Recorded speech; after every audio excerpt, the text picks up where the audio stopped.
வணக்கம். உலக சோசலிச வலைத்தளம் பாரிய அளவிலான வாக்கு மோசடி குறித்து ஃபேஸ்புக் உரை பொய்யாக வாதிடுகிறது. டொனால்ட் ட்ரம்பின் எனது போராட்டம் மைன் கம்ஃப். Patrick Martin. புதன்கிழமை மதியம் டொனால்ட் ட்ரம்ப் அவரின் ஃபேஸ்புக் பக்கத்தில் பதிவிட்ட உரை அமெரிக்க ஜனநாயகத்தின் மீதான ஒரு போர் பிரகடனமாக இருந்தது. அது தேர்தல் முடிவுகளை தூக்கி எறிந்து ஒரு வலதுசாரி கிளர்ச்சிக்கு அழைப்பு விடுப்பதுடன் அமெரிக்க மக்கள் புறக்கணித்துள்ள ஒரு ஜனாதிபதி வெள்ளை மாளிகையில் தங்கியிருப்பதற்கான பெரிதும் மூடிமறைக்கப்படாத ஓர் அழைப்பாக இருந்தது. நான் இதுவரையில் வழங்கியிராத மிக முக்கிய உரை என்று ட்ரம்ப் எதை குறிப்பிட்டாரோ அந்த 46 நிமிட பழியுரை கடந்த 3 வாரங்களாக ட்ரம்ப் வழக்கறிஞர்கள் ரூடி கிளானி, ஜென்னா எல்லிஸ் மற்றும் சிட்னி பாவெல் ஆகியோர் ஊக்குவித்த வாக்குகளை மாற்றுவதற்காக கணினி மென்பொருள் பயன்படுத்தப்பட்டமை, வாக்கு மோசடி, கள்ளவாக்கு இடுதல் ஆகிய போலி குற்றச்சாட்டுக்கள் அனைத்தையும் தழுவி இருந்தது.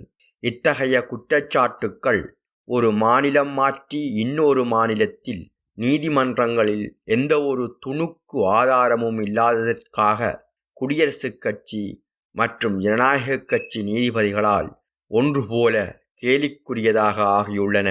நவம்பர் தேர்தல் சூழ்ச்சியால் சீர்குலைக்கப்பட்டிருப்பதாக அறிவித்த ட்ரம்ப் கடும் போட்டி நிலவும் எல்லா மாநிலங்களிலும் முடிவுகளை மாற்றி அவரை வெற்றியாளராக அறிவிக்கவும் மற்றும் அவற்றின் மக்கள் வாக்குகளை அவருக்கு வழங்கவும் மற்றும் அவ்விதத்தில் அவரே 2வது முறையாக ஜனாதிபதியாக இருக்கவும் செய்ய அமெரிக்க உச்ச நீதிமன்றம் தலையிட வேண்டுமென கோரினார்.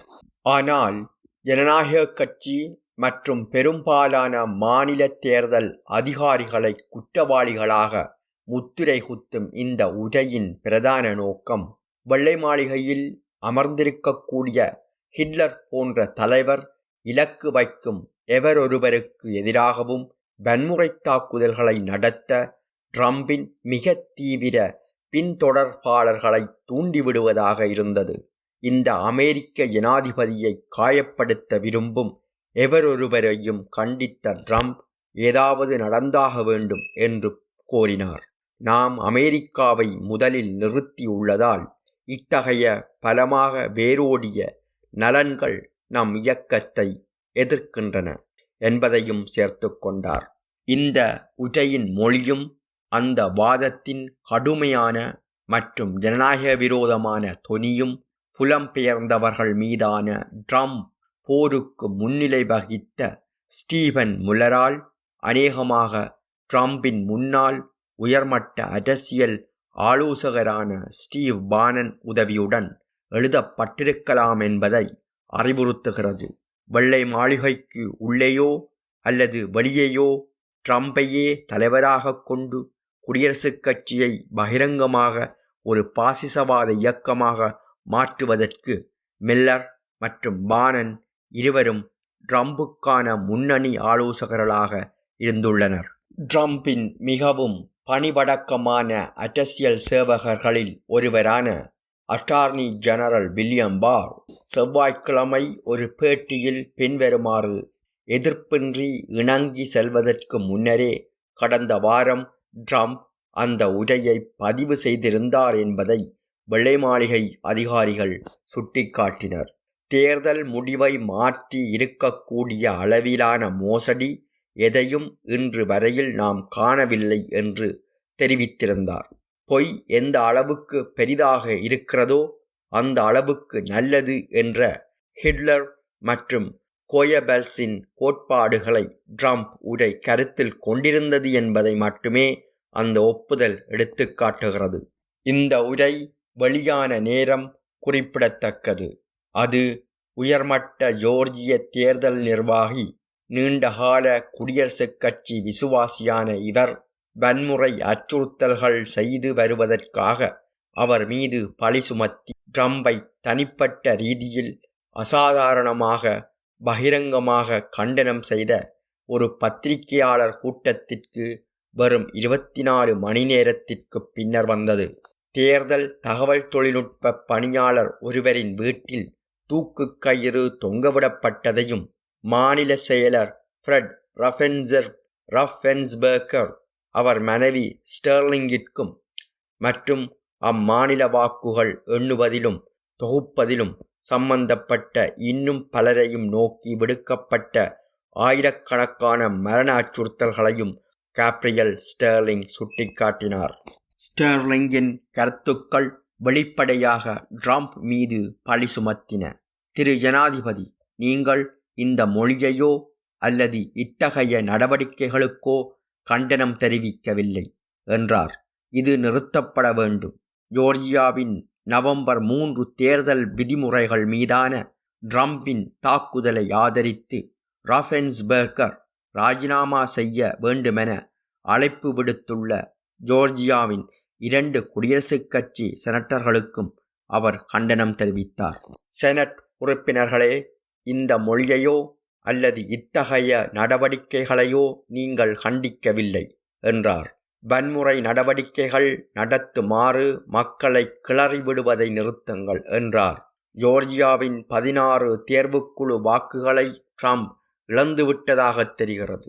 2 மறுவாக்கு எண்ணிக்கைக்கு பின்னரும் அவர் பைடனை விட சுமார் 13,000 வாக்குகள் பின்தங்கியுள்ளார். அதேவேளையில் 2 குடியரசுக் கட்சி செனட்டர்களும் பெரும்பான்மை பெறவில்லை. மேலும் ஜனவரி 5 2வது கட்ட தேர்தலில் அவர்கள் ஜனநாயக கட்சி போட்டியாளர்களை முகம் கொடுப்பார்கள் என்று ஸ்டெர்லிங் தெரிவித்தார். ஃபெடரலின் இணையவழி பாதுகாப்புத்துறை முன்னாள் தலைவர் கிறிஸ்டோபர் கிரேப்ஸ் வாக்கு திருட்டு எதுவும் நடக்கவில்லை என்று அறிவித்ததற்காக அவரை சூரிய உதயத்தில் சுட்டுக் கொல்ல அழைப்பு விடுத்த ட்ரம்ப் தேர்தல் குழு வழக்கறிஞர் ஜோ டைஜெனோவா இன் கருத்துகளுக்கு ஜோர்ஜியாவின் குடியரசுக் கட்சி அதிகாரியும் கண்டனம் தெரிவித்தார். யாரோ அடிபட இருக்கிறார்கள் என்று ஸ்டெர்லிங் நிறைவு செய்தார். யாரோ சுடப்பட இருக்கிறார்கள், யாரோ கொல்லப்பட இருக்கிறார்கள் என்றார். இந்த விமர்சனம் தேர்தலை குறித்த அமெரிக்க ஊடக செய்திகளில் பரவிய 24 மணி நேரத்திற்கு பின்னர் இந்த சூழலில் வெளியான ட்ரம்பின் ஃபேஸ்புக் உரை ஸ்டெர்லிங் மற்றும் ஏனைய அதிகாரிகள் எதை குறித்து எச்சரித்தார்களோ அந்த வன்முறையை அவர் வேண்டுமென்றே திட்டமிட்டு ஊக்குவித்து வருகிறார் என்ற தெளிவான அர்த்தத்தை கொடுக்கிறது. அங்கே அந்த வெள்ளை மாளிகை குற்றவாளிக்கும் அதற்கு வெளியே உள்ள அவரின் மிகவும் வன்முறையான மற்றும் பிற்போக்குத்தனமான பின்தொடர்பாளர்களுக்கும் இடையே பேச்சுவார்த்தை நடந்து வருகிறது. செவ்வாயன்று அமெரிக்க மூலதனத்தின் அதிவலது நாளிதழ் வாஷிங்டன் டைம்ஸ் ஓஹியோவை மையமாக கொண்ட வி த பீப்பிள் கன்வென்ஷன் என்ற பாசிசவாத குழு ட்ரம்ப் இராணுவ சட்டத்தை அறிவிக்க வேண்டுமென்றும் அமெரிக்க இராணுவத்தின் மேற்பார்வையில் புதிய தேர்தலுக்கு உத்தரவிட வேண்டுமென்றும் அழைப்பு விடுத்து அது விலைக்கு வாங்கிய ஒரு முழு பக்கத்தில் விளம்பரம் வெளியிட்டது.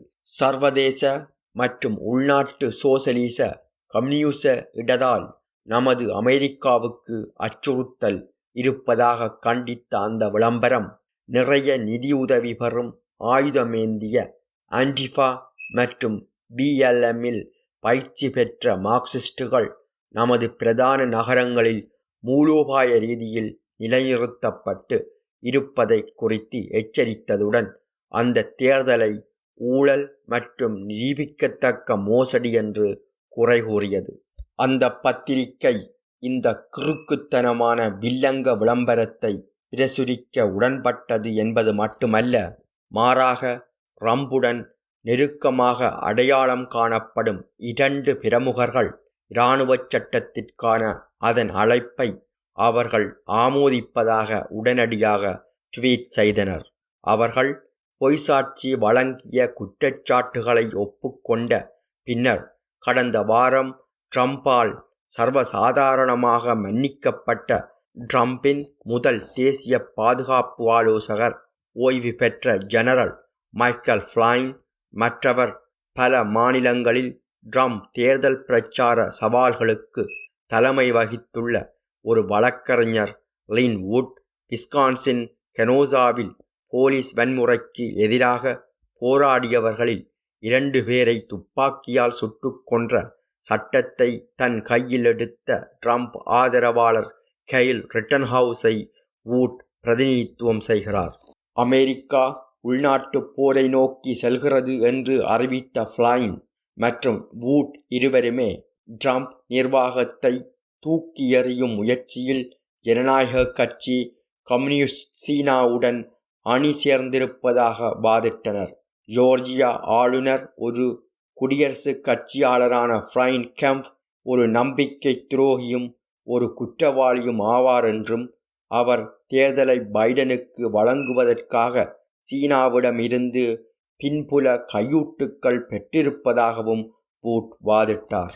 தானே தேர்தலை ஜெயித்திருப்பதாகவும் பதவியில் தொடர்ந்து இருக்கப் போவதாகவும் ட்ரம்பின் பகிரங்க பிரகடனத்திற்கு ஜனநாயக கட்சியும் ஊடகங்களின் ஜனநாயக கட்சி ஆதரவு பிரிவுகளும் வாய் திறக்காமல் விடையிறுத்துள்ளன. இதை எழுதிக் கொண்டிருக்கும் வரையில் பைடன் பிரச்சாரக் குழு எந்த அறிக்கையும் வெளியிடவில்லை அல்லது பிரதிநிதிகள் சபை சபாநாயகர் நான்சி பெலோசி அல்லது செனட்டர்கள் சக் ஜூமர், பெர்னி சாண்டர்ஸ் மற்றும் எலிசபெத் வாரன் போன்ற காங்கிரஸ் சபையிலுள்ள முன்னணி ஜனநாயக கட்சியினரும் வாய் திறக்கவில்லை. அவர் தோற்கடிக்கப்பட்ட தேர்தல் ஒரு மோசடியானது என்று அமெரிக்காவின் ஜனாதிபதி அறிவிப்பது குறித்து மாலை நேர செய்தி ஒளிபரப்பு வலையமைப்புகள் எதுவும் மிகச் சிறிய அளவிலேயே செய்தி வெளியிட்டுள்ளன அல்லது எந்த செய்தியும் வெளியிடவில்லை. எந்தவித பெரிய முக்கியத்துவமில்லாத முந்தைய மதிப்பிழந்த வாதங்களே மறுசுழற்சி செய்யப்படுவதாக ட்ரம்பின் பேச்சுக்களை கேபிள் வலையமைப்புகள் உதறித்தள்ளின. மிச்சிகனில் பாசிசவாத ட்ரம்ப் ஆதரவாளர்கள் அம்மாநில ஜனநாயக கட்சி ஆளுநரை கடத்தி கொல்ல தயாரிப்பு செய்தபோது அவர்கள் மிச்சிகனில் கைது செய்யப்பட்ட பின்னரும் கூட பைடன் மற்றும் ஜனநாயக கட்சியினரின் நிலைப்பாடுகளுடன் இந்த நிலைப்பாடு பொருத்தமாக இணைக்கப்பட்டது. நீண்ட நாட்களாக நீக்கப்பட்டிருந்த கொரோனா வைரஸ் அடைப்பு அந்த ஆளுநரால் மீண்டும் கொண்டுவரப்பட்டதில் இருந்து மிச்சிகனை விடுவிக்க தனது பின்தொடர்பவர்களுக்கு அழைப்பு விடுத்த ஒரு ட்வீட் உட்பட கிரெட்சன் விட்மர் எண்ணற்ற ட்ரம்ப் தாக்குதல்களின் இலக்கில் வைக்கப்பட்டிருந்தார். ஜனநாயக கட்சியினர் வன்முறை மற்றும் சர்வாதிகாரம் தொடர்பான ட்ரம்பின் அச்சுறுத்தலை குறித்து பயப்படவில்லை. மாறாக ட்ரம்ப் அவரின் நீண்டகால அச்சுறுத்தலாக உள்ள தேர்தல் கவிழ்ப்பு சதியை உண்மையில் நடத்த முயன்றால் எழக்கூடிய பாரிய மக்கள் கிளர்ச்சி குறித்து பயப்படுகின்றனர். ஜனநாயக கட்சியினரும் குடியரசுக் கட்சியினரும் 2 தரப்புமே சேவையாற்றும் செல்வம் கொளித்த நிதிய செல்வந்த தட்டுகளுக்கும் உயிர் பிழைப்புக்கே போராடி வரும் பாரிய பெருந்திரளான மக்களுக்கும் இடையே ஆழமாக பிளவுற்று அமெரிக்கா ஒரு சமூக வடிவுலையாக நிற்கிறது என்பது ஜனநாயக கட்சியினருக்கு நன்கு தெரியும். ஆளும் வர்க்கத்தின் மனித படுகொலை கொள்கைகளின் விளைவாக கொரோனா வைரஸ் தொற்று நோய் கட்டுப்பாட்டை மீறி சுழன்று வருகின்ற நிலையில்தான் ட்ரம்பின் சமீபத்திய அச்சுறுத்தல்கள் வருகின்றன. நாளாந்தம் சராசரி மரண எண்ணிக்கை வசந்த காலத்தில் முந்தைய உச்சத்தை எட்டி வருகின்றன. நாடெங்கிலுமான மருத்துவமனைகள் நிரம்பி வழிகின்றன. நோய் கட்டுப்பாடு மற்றும் தடுப்பு மையத்தின் CDC இயக்குனர் ரோபர்ட் ரெட்ஃபீல்ட் புதன்கிழமை எச்சரிக்கையில், அடுத்த சில மாதங்கள் இந்நாட்டின் பொது சுகாதார வரலாற்றில் மிகவும் சிரமமானதாக இருக்குமென்றார். தொலைக்காட்சி வலையமைப்புகளும் ஏனைய ஊடகங்களும் பைடன் தேர்ந்தெடுக்கப்பட்டார் என்று அழைத்து பல நாட்களுக்கு பின்னர் 2 வாரங்களுக்கு முன்னர் பைடன் அவரின் மந்திரி சபையை மற்றும் வெள்ளை மாளிகை பணியாளர்களை ஒன்று திரட்டத் தொடங்கியதும் சோசலிச சமத்துவ கட்சி பின்வருமாறு எச்சரித்தது. அடுத்த 65 நாட்களுக்கு அமெரிக்காவின் நிர்வாக பதவியின் தலைமையில் ட்ரம்ப் தான் ஜனாதிபதியாக தங்கியுள்ளார். அரசியல் நிலைமை வெவ்வேறு திசைகளில் நகரக்கூடும். ட்ரம்ப் பதவியிலிருந்து நீக்கப்பட்டால் சட்டப்படி தேர்தல் செல்தகை இழந்துவிட்டதாகவும் அவரே உரிமை கொண்ட ஜனாதிபதி என்றும் வாதிடுவதற்காக முதுகில் குத்தப்பட்டதாக கூறும் சொல்லாடலை அவர் உருவாக்கி வருகிறார். இந்த எச்சரிக்கை ட்ரம்பின் பாசிசவாத ஃபேஸ்புக் உரையில் மட்டுமல்ல, மாறாக அமெரிக்க இராணுவப் படைகளை அவரின் சொந்த தனிப்பட்ட விசுவாசிகளின் திசையில் நிறுத்துவதற்கும் ஈரானுடனான ஒரு போர் போன்ற ஒரு சர்வதேச நெருக்கடியை தூண்டிவிடுவதற்கான அவர் முயற்சிகளுக்காகவும், இது உள்நாட்டில் அவசரகால நிலையை அறிவிக்கவும் பாரிய ஒடுக்குமுறையை கட்டவிழ்த்துவிடவும் ஒரு சாக்குப்போக்கை வழங்கும் என்கின்ற நிலையில் இதற்காக பென்டகன் தலைமையை அவர் மாற்றி அமைத்திருப்பதிலும் இந்த எச்சரிக்கை நிறையவே ஊர்ஜிதமாகியுள்ளது. அமெரிக்க ஆளும் வர்க்கத்தின் இந்த ஆக்ரோஷமான நெருக்கடிக்குள் தொழிலாள வர்க்கம் ஒரு சுயாதீனமான அரசியல் சக்தியாக தலையிட வேண்டும் என்பதே மத்திய கேள்வியாக நிற்கிறது. ட்ரம்பை எதிர்ப்பதற்காக தொழிலாளர்களும் இளைஞர்களும் முற்றிலும் நிதியியல் செல்வந்த தட்டின் ஒரு பிற்போக்குத்தனமான கருவியாக உள்ள ஜனநாயக கட்சியின் பாகத்தில் ஒரு நிமிடம் கூட தங்கியிருக்க முடியாது. ட்ரம்ப் வெள்ளை மாளிகை மற்றும் அதன் பாசிசவாத குண்டர்களின் சூழ்ச்சிகளை தொழிலாள வர்க்கம் அதன் வர்க்கப் போராட்டம் மற்றும் சோசலிசத்திற்கான அரசியல் போராட்ட அணுகுமுறைகளைக் கொண்டு எதிர்க்க வேண்டும்.